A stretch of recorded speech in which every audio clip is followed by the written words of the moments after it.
शासन की विभिन्न योजनाओं के नाम पर ग्रामीणों की केवाईसी कर लगभग 7,000 सिम एक्टिवेट करके अंतर्राज्यीय साइबर अपराधियों को सिम बेचने वाले आरोपियों को राज्य साइबर पुलिस जबलपुर ने गिरफ्तार किया है।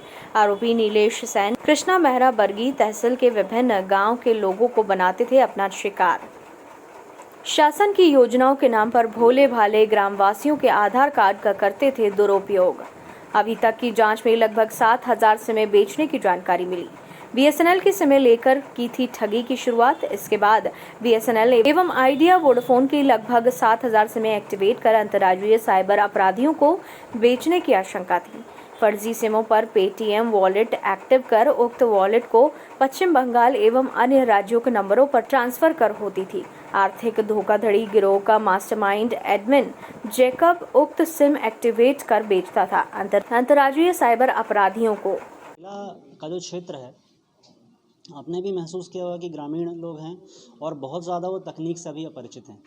तो जो मास्टरमाइंड लोग हैं, जो ये प्लान करते हैं कि किस प्रकार से हम लोगों के केवाईसी डॉक्यूमेंट का उपयोग कर सकते हैं, इन लोगों ने ये प्लान किया कि ग्राम देवदार करके है, वहाँ पर कुछ लोगों को भेज के पॉस एजेंट बना के एक पर्टिकुलर कंपनी का उनके केवाईसी डॉक्यूमेंट ले लिए। उनको बोला कि शासन द्वारा आपको हम लोन दिलाएंगे।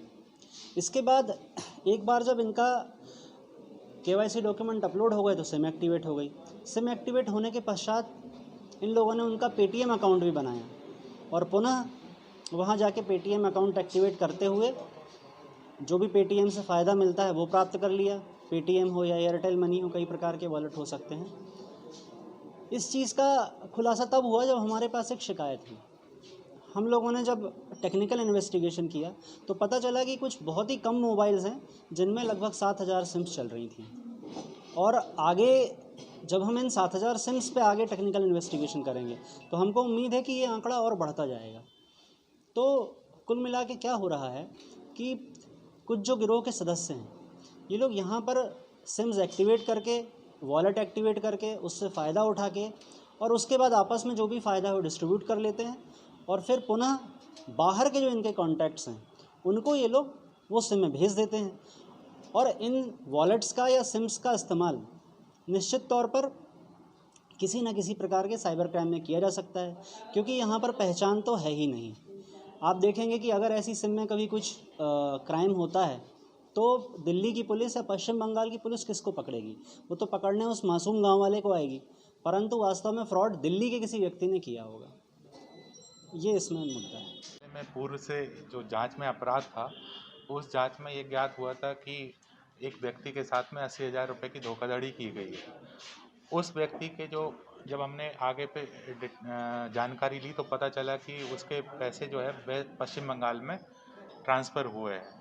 जब हमने टेक्निकल एविडेंसेस को उसमें गए देखा तो पता चला कि जिस व्यक्ति द्वारा धोखाधड़ी की गई है, उसी व्यक्ति के द्वारा जो सिम का प्रयोग किया गया है वो पहले जबलपुर में भी चल चुकी है। तो उस प्रकरण में हमने एक आरोपी है शुभम अहिरवार, उसको गिरफ्तार किया था। उस प्रकरण की विवेचना में जब और आगे डीप में जब हमने इन्वेस्टिगेशन किया तो पता चला कि ग्राम देवदार सालीवाड़ा के ऐसे कई लोगों के नाम पर ऐसी सिमें जारी की गई हैं। तब जाके इस पूरे मामले का खुलासा हुआ, जिसमें हमारे वर्तमान मामले में आवेदक राजकुमार जो कि ग्राम देवदार सालीवाड़ा का है, उसने लिखित शिकायत दी कि साहब हमारी सिम का जो है किसी के द्वारा दुरुपयोग किया गया है।